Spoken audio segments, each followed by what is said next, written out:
motherfucking face like a ghost, nigga. This your boy Blue Black, the real Blue Black, Garda Lane Blue Black, the motherfucking captain, and I'm now tuned in to Dominant Roller TV. You heard me? I thought it was I'ma show you, I'm a dominant roller. What's up? This Trolley with Dominant Roller TV. We got Blue Black in the building. What's going on, man? What up, baby? Man, first off, it's good to see you, bro. Yeah, bro, I'm waiting on some new Blue Black material, man. What's up with that? Oh man, you know, it's all around you. You know, I got some new shit online right now that brand new just dropped on Halloween. That's the album. I saw that. I dropped the Blue Magic before that, the EP before that. Okay. Now, how you came up with the concept of the cover for the brand new? I like the whole Chucky vibe, man. The Chucky doll shit. I was just sitting and I think about it. I said, I called. I said, man, you know what? Can you put me in the Chucky box? You heard me? I want to be a doll. You know, the new toy you can get. You know what I'm saying? I can rap. You know, it's a lifestyle. You know, I just do my shit. It's just I was full of that weed. I ain't lying. Hey, I ain't gonna lie though, man. Like, all your ideas is never the same. Yeah. Like, you the only one I really know like that's been coming different each and every time. Yeah, that's the whole motive. You know what I'm saying? I try to do it. That's the thing people don't know about me. You heard me? They might. The majority of people out there right now that know of Blue Black and rap have probably skimmed through listening to one song. You know what I'm saying? Out the box. Yeah. Oh yeah, Blue Black out the box. You know, that's probably the most songs, you know, except for people in the hood or close friends and shit like that. But you know, that's the problem. They was playing that non-stop though. You had no choice but to hear that. Shit. They still playing that shit. You know. Man, I mean, I know you got. But the child, like every song, not just every album, it's like every song is different from the last song. You know what I'm saying? Yeah. Because I've been doing it so long, I just really go with my vibe and how I'm feeling right then. You know what I'm saying? So how's like a studio session with Blue Black? Like I could just only imagine. Like it's crazy because it's a studio session with Blue Black is natural because I just let the universe and the vibe and everything just create what we doing, you know. We in the studio, I sit there, we'll meditate, do what we do, play the beat, we feel it. I ain't stingy. If whoever feel it first or come with that, we gonna, like when it's dead, like that's it. You know what I'm saying? And right now, the new Blue Black, I don't even write no more. I just, Right. That's like the new thing now. A lot of people is saying that they don't write anymore. They just go in and just go off the natural vibe. It's just really Pro Tools. You know, Pro Tools is the genius, really. Punch in city. So it's really like you writing. Like you see, you think of what you want to write, then you write it. But this, you think of what you want to write, and you just say it, and then you punch in. You know. Yeah. So that's what I mean when I say I don't write no more. I just. Do you find that more relaxing, more easier to? Because you really get. It's really like it's freestyling. You know what I'm saying? What I ain't like about writing is it slow my mind down. I feel like when a beat come on, you want to catch them very first moments of your feelings, and that's what you get the best. You know, that's how I feel. I feel like the very first thing my mind come on, when you first hear something, I feel like that's it. Yeah. You'll never get that feeling again once you listen to it. Yeah. So you actually made the beat for Out the Box too, right? Oh yeah, I made that on a headphone and broke earphones with tape on one side. Yeah, man. See, a lot of people don't know Blue Black is not only an artist, but he's a producer as well. Producer, engineer, engineer. Yeah, man. Speaking of your beats, man, like your beats are they unorthodox. Yeah. I would say it's like they start off one way and then go a whole nother way. Yeah. Like I don't know, everything I do is unorthodox, and especially with music, you know, because I come from playing the drums. Okay. And like when I went to school, they were like, man, you play drums like that, we gotta play like that. But I play so good, they just end up letting me do my shit, man. Just let them do his shit. Okay. When I fight, they say I got the wrong foot forward and shit like that, but I do my shit. You know, like everything. Like, I'm just unorthodox, dog. Like, okay. But that's my style, the drunken master.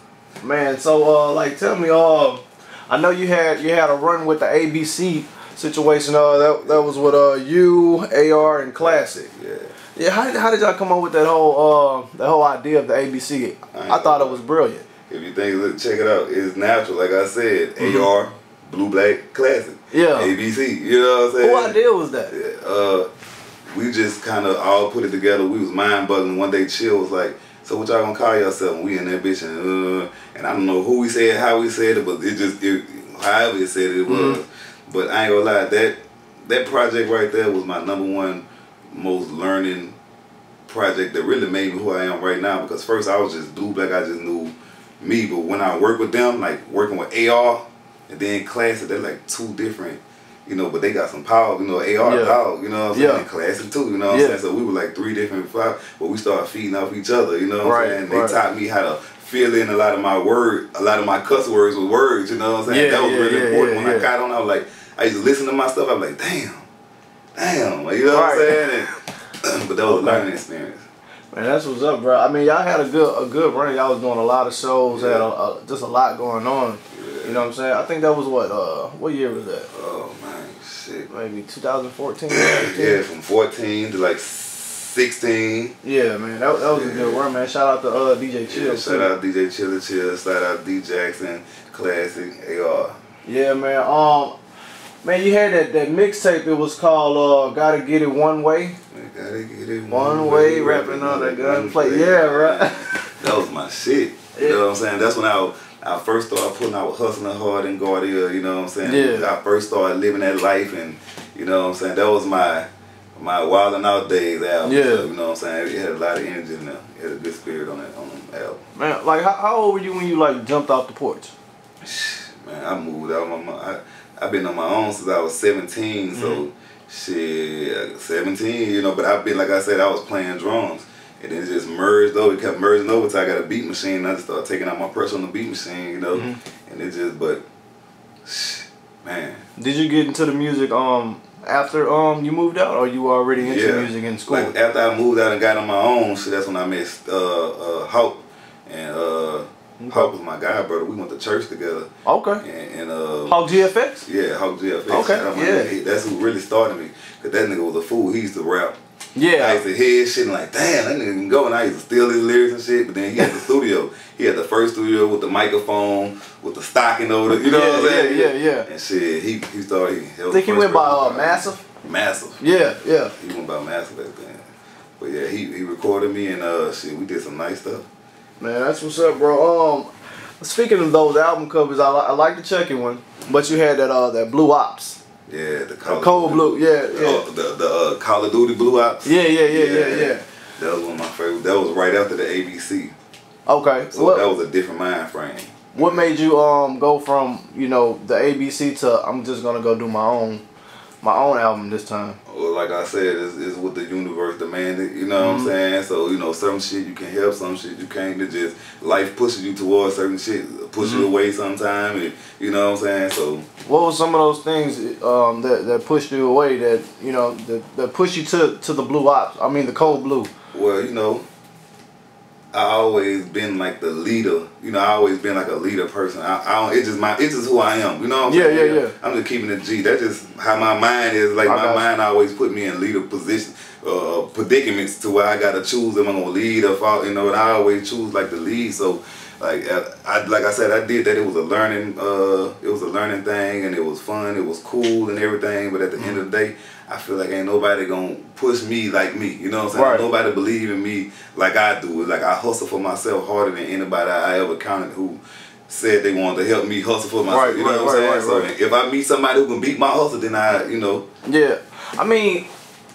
Every situation, well, not every situation, but every major album that you drop, I know you always had some type of backing, like some type of financial stability going on. You know what I'm saying? Do you have like anyone that's backing the new Blu3 Black? Oh yeah, like I said, shout out Hawk. You know what I'm saying? Yeah, okay. Shout out my dog Hawk. Shout out my big brother Snow. I got some street brothers too who invest, and I invested myself. You know what I'm saying? Yeah. So that's important. It's very important to invest in yourself, because like you said, that's something I didn't do back then. So Blu3 Black, what do you think slowed you down in the past from getting you where you are today? Man, I would have to say my surroundings. You know what I'm saying? Like it's all about who you got to surround yourself with, people who are doing the same thing that you trying to do or better. You know what I'm saying? Yeah. If I'm just saying, if you surround yourself with a faggot tendency is gonna rub off on you. I don't give a fuck. It's just real. If you surround yourself with millionaire tendency is gonna rub off on you. You surround yourself with people with the same mind span, then you will go farther in what you're trying to do. You know what I'm saying? And I think back then I was just surrounding myself with people who I thought were my niggas. You know what I'm saying? And depending them to to push me or bag me up or be there, you know, support me is what I'm trying to say. But it's all about who I surround myself with, you know. So like now you're surrounding yourself with more positive people? Yeah, everybody I surround myself right now, you know, big dog mind frames, been there, done that, on a mission of money, you know what I'm saying? And we ain't about all that other shit, we about money, you know what I'm saying? Getting what we trying to get, we too old, we got half of us got families, and all that, we really just trying to, you know, it's our turn, we trying to get it. Okay. So you have some new stuff going on like the EP Blue Magic? Yeah, the Blue Magic was the EP. I worked on this whole project, the Blue Magic and brand new with B Flipper. Shout out B Flipper. It's one of my first like grown up type. Where the Blue Magic was just to get my name back out there, hot Baton Rouge shit. 7 songs. I got Be Real production on that bitch. I got one on there with Me Level and Louis Badass. That bitch go hard. Yeah, I heard when you had Pokey. Oh yeah, well Pokey. That's on the album. That's on brand new. Yeah. That's on brand new. I got a couple of them on with Pokey. This one for you, and if you're scared, say you're scared. That bitch is a Nussy beat, a beat that was for Nussy. I got blessed for. Okay. It actually was that Dunway remix, you know what I'm saying? But they blessed me with that bitch. That's what's up, man. You know? So were you working with Nussy at the time when he was alive? No, I never got a chance to work with Nussy. I just fuck with him through my dog Sam. Sam's fuck with him. Work with him. He made one that dope celebrity beat for him. But I ain't never got a chance to work with him. Okay.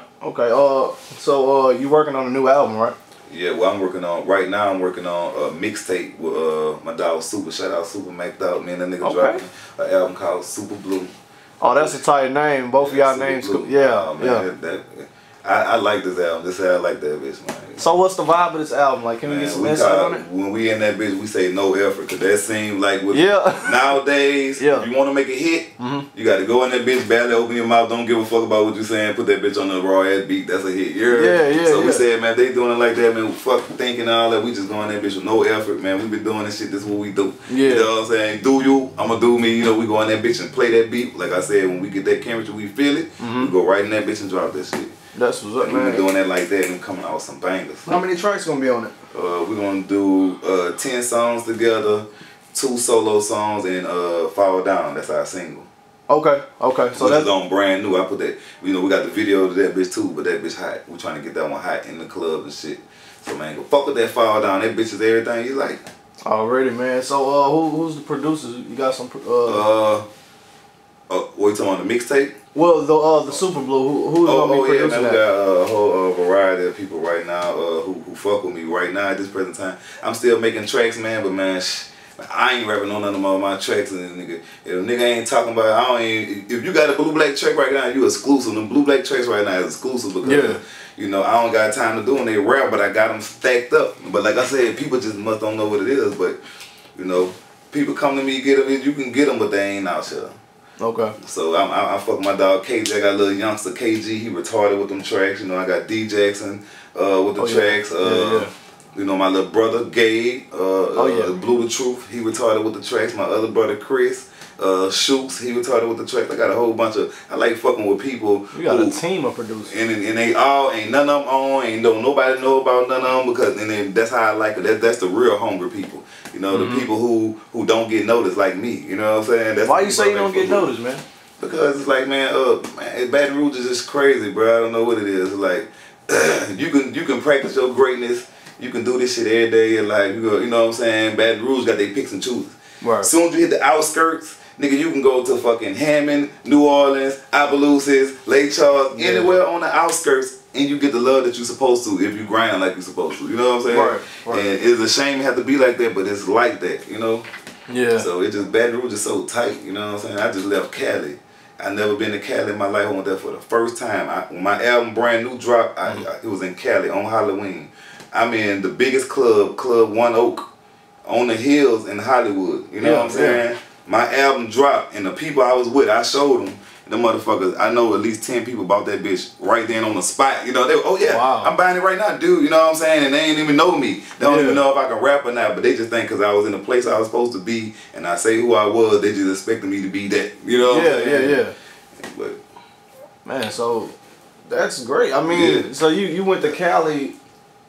with the name Blu3 Black too. Yeah, you know what I'm saying? Look, and I told my dog, shout out my nigga Hannah in Cali. I ain't gonna lie, he been up there. You know what I'm saying? He doing this shit. Yeah. He brought me up there, and the first thing I said, I was like, man, you know I'm Blu3 Black out here. You know what I'm saying? He was like, man, just what? I said, man, fuck that. You know what I'm saying? And like, I tell you, I was looking around and shit, but I was like, they was anything. Them niggas be looking at us Baton Rouge niggas like, who the fuck is us? You know what I'm saying? Right. And the clubs is like, man, I was Blu3 Black like a motherfucker out there. I survived, so but I went out there on that. I was out there just being me. I went out there like I'm blue, nothing like that. I was out there having the fun, trying to get plugs and connects. You know what I'm saying? So when I come back again, I'm there. Yeah, man. Yeah. See, man, just to piggyback on what you said previously, you were saying that Baton Rouge has its picks and chooses. Yeah. What do you think their picks and chooses are? Because it seems to have the same type of similarities. Yes, man. Man, I'm just keeping the G. Like I said, man, nigga hate me for keeping the G, then that's on your hat. But I feel like Baton Rouge is a lot of common copies. Like, you know what I'm saying? Like when a new year hit, everybody gonna sound like that. Yeah, you know what I'm saying? Yeah. Every new rapper I hear, all the 90s babies, I ain't gonna lie, 90s babies, and the OGs, we ain't really getting, they supporting. If Young Boy out popping, everybody who sound like Young Boy. Everybody, when Mr. was popping, everybody want to sound like Mr. When Gates was popping, everybody want to sound like Gates. It's like, it don't be no originality. That's why I like WAP. I like WAP, bro. Shout out WAP, man. I like that nigga, man. Because when he came out, you know what I'm saying? I like this shit. You know what I'm saying? I was like, damn, that nigga different. Where the fuck he from? He from Baton Rouge? Oh, man, yeah, I like that. You know what I'm saying? Yeah. Difference matter to me, dog. Yeah. Because it shows originality, dog. If you don't got no originality, bro, you just a common copy, bro. Right. Yeah, shout out to WAP. He does have his own style, man. He do. Yeah, I remember when everybody used to sound like Lil Boosie in Baton Rouge. Yeah. Everybody. Nigga with deep voice trying to rap like Boosie. Come on, man. Yeah, man, but I mean, I don't know. You think it's because Baton Rouge is big, but it's small? Do you think it's because of the size and it's I think everybody's just trying to do what the next man do to get on. If a nigga do one thing to get on, everybody want to do that. Yeah. And that's really what fuck it up for niggas like us. Niggas who been really grind. It got so many niggas out there rapping, so many niggas handing CDs, so many niggas out doing now. So they make it bad when the real nigga come to this, man. Look, my disc got to come with a whole campaign. Yeah. Right. Listen, bro. I'm Blu3 Black. I made out the box back, and I know you better. You know what I mean? Just please, man. I don't even want no money, nigga. I'm not even selling this bitch. All I want is your ear. Play the motherfucker, my nigga. You know what I'm saying? I got Spit on that bitch. I got Lewis Badass on that bitch. I got Lev on that bitch. I got Pokey on that bitch. I got everybody you want to hear on that bitch. Right. Just listen to it. You know what I'm saying? Man, bro. Still get 5 views. Nigga, I got 5,000 friends on Facebook maxed out. Nigga, I put my shit on that bitch, get 3 and 4 likes. I'm like, what the fuck? You know what I'm saying? I get on that bitch and flash, man. Nigga play me. It have a million niggas. Man, what's wrong, Blue? Fuck that, Blue. Like, motherfucker, what the fuck? Oh, man, bro. So like, I know your strategies of promotion are very different. Yeah. What are some of your forms of promotion that you do that's different from other people? I think I'm about to rat on myself. So look, when y'all see this popped up, I did it second. I'm a real nigga. Like, I tell you where I got it from. One day we was in Club Diamond. That's when me and Hannah was doing that shit. And they had we're doing the Bayou Boys. Yeah, I fuck with them too. Shout out them niggas. They had the Bayou Beauty. And they came to the club, they had about 10 bad bitches. I said, damn, that's, you know what I'm saying? And like, what it did to me, I thought about it, I said, man, I want everybody to feel like I felt the night when they walk in there, even before they even performed, they was all organized. It was just their presence. And how they came, that just caused some kind of impact. It did it to me. Yeah. So I said, you know what, I'm going to do that shit myself. So that's when I started the Jungle Girls, you know what I'm saying? And shit, I'm talking about bitches, man, you got ugly bitches, you got ratchet bitches, shit. They did what it did, and that bitch took us. And shit, I'm talking about shit, we had a good spin, you know what I'm saying? Yeah. We went all over, we was all over the world. I connected that with the ABC. Yeah, you know that Chill, he appreciated that, everywhere we went, we had our promotion teams, we backstage doing them. I see these getting passed out, everything, And then now I got the Dying Bread Divas, which I'm gonna pull out when the Supa Blu drop, then we coming out with the Dying Bread Divas. You know what I'm saying? Okay. That's my promotion scheme, coming up. I got 10 bad bitches coming here, with my disses. That's better than me. What's up? Man, yeah. I'm Blu3 Black from the out the box. Right. Now I got a fine girl. What's up, man? Before you go to your car, check that out. What was the new whatever. Okay. So that's my most powerful promotion physically. Yeah, that's what's up. I mean, I think that's a good strategy. I had an interview not too long ago. They were saying that you know, some people bring a whole crowd and make the crowd look like the club. Exactly. You know, so exactly. you know, what's more eye candy than some bad women coming through? Yeah, I understand, man. So when is the Supa Blu gonna be dropping? That bitch gonna drop either the end of February or the beginning of March. You know, my birthday March 18th. I don't know how we're gonna do it, but right now it's looking like to the end of February. But okay. We don't know. We're gonna drop it quick because, man, like I said, it's no effort, man. The shit is what it is. It's coming out, gonna be hot. We gonna pound. Then I'm gonna come with some other shit. They gonna come on volume 2. Yeah. How we do. So we're gonna be real consistent. 2018. Hey, bro, it's like a brand new beginning, dog. I ain't lying. Nigga, the scene. Listen, y'all done seen my face buku time. Y'all know me, but I'm telling y'all. Right. I promise you, deep down in my heart, and my soul, man, I feel like this shit just began. You know, it's just beginning. You know, I had to. When you doing the shit without promotion and shit, you gotta shake that many snake ass hands. You gotta go that many years. You gotta fight that many people, fall out that many times, shake. You gotta do all that just to make it on your own, dog. You know what I'm saying? On your own, you know, unless you just super caked up. You know what I'm saying? Yeah, man. So like, when did you start engineering? Oh man, that's a crazy question because it went like this. Hawk, when me and Hawk was recording, then he moved to Memphis. Okay. And I was like, damn, now what I supposed to do, you know what I'm saying? But he was a real nigga. He looked out, he called me, he was like, bro, I'm about to fly you out here and record your album out here, you know what I'm saying? So he flew me and my dog True, that was my dog back in the day, he flew both of us out there to Memphis. And we had to go work around his work schedule. So we stand in his apartment with him eating fucking fish sticks and noodles every day. Couldn't go nowhere to nothing. And like when he come home, we'll record. So while he going to work, I make the beat, whatever we're gonna do, and we'll write. And then when he come home, he'll record me. But man, shit, we was ripping through that shit so fast, making the beats, writing so fast. I was like, man, I see what that nigga doing. So I started going over there trying to fuck with it and shit. And he'd come home, and I'm looking like, I hope this nigga don't trip. You heard me? I had the session up, and they come in that bitches. Oh shit, you recording that shit here? Listen to it. He was like, man, just don't mix it. I tell you what, you can record, and then I'm just gonna come home and mix it there and make it even easier. Man, I'm talking about, then they come home, I had about 3 of them bitches recorded. Yeah. So, man, we knocked out an album, man, True, and like, we stayed on there 2 weeks. Knocked out a whole album. So, did Hawk, did he show you how to mix? Or did you just start gradually working out? I just learned it on my own, really, you know what I'm saying? Hawk, what he did was, after he stayed in Memphis, he did that album for me, but then he gave me my first studio. He just threw me his old previous show he had. He bought a new, he upgraded, and he gave me my own, and that's when I started on my own. That's what's up, man. So the album that you had released, was that the Paper Chaser? Yeah, Paper Chaser. Okay, I like that, man. That Paper Chaser. That one, right before I flew out, my dog Silly Bob, I said, man, you ain't got no advice for it? And he said, hey, tell stories on every song. So that was the only album I did where I told stories. Every song was a story. Yeah. On that Paper Chaser. Okay, man, we can't forget about Louisiana. Louisiana, we can't forget about that was my favorite, man. Louisiana. I think all of them were your favorite, bro. Yeah, because they all, like I said, they all were different emotions. They all caught me at different times in my life. Sometimes I was struggling. Sometimes I was on, you know. One of them I just came home from jail. You know how that is. You know what I'm saying? Shit, going through baby mamas and shit like that. Like, some of them I spill my pain on. Like, that's why some of them so vulgar. Some of them I might be on that bitch, you know, it's super vulgar, but that's why, you know what I'm saying? Yeah, man. What would you say was your most just in-depth song, like your most not powerful, but your most like passionate song, like the one that really came from the heart, like strongly? It might make you want to shed a tear. You know what I'm saying? Like, what is that Blue Black song? It was They Gotta Get It One Way. It was that one, but to be honest, it had a song that didn't make that brand new that I really wanted to make that brand new.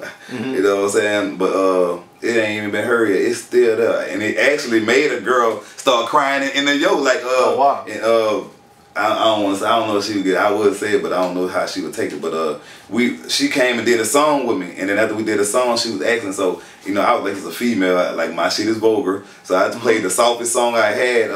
It's called "Take the Pain Away." When I was on that saying, like even the drugs don't take the pain away. You know what I'm saying? A kiss and hug don't take the pain away. You know, I heard a preacher pray about a brighter day, but it seems so far away. You know what I'm saying? That bitch, it went off. You know what I'm saying? And when she was sitting there. And like she started crying because I was in the verse. I was talking about like broken marriages and shit like that. And she was like, "Man, I just broke up with my girl." And she was And I told Flip right then, I said, you see the power of that bitch, man? We gotta put that bitch on there, you know what I'm saying? Man, why is that song not out yet, man? I don't know. You still have it, right? I mean, Flip got it. It's on the computer. It's in reach. Please tell me that's coming out. I love the hook from what I just heard. Yeah, I'm telling you, it just gotta come out. Yeah, man. I like that. Yeah. So, Blue Black, man, you've been doing this for a long time. Yeah. And I mean, a lot of people know you, and like you said, you know, you don't get the credit that you deserve. Yes. You know what I'm saying? But I want to know, like, what gives you that constant push? You know what I'm saying? What keeps you going? And I mean, you have a colossal of albums and mixtapes. You know what I'm saying? And you about to drop more. So like, what is this burning desire inside of you that makes you keep going?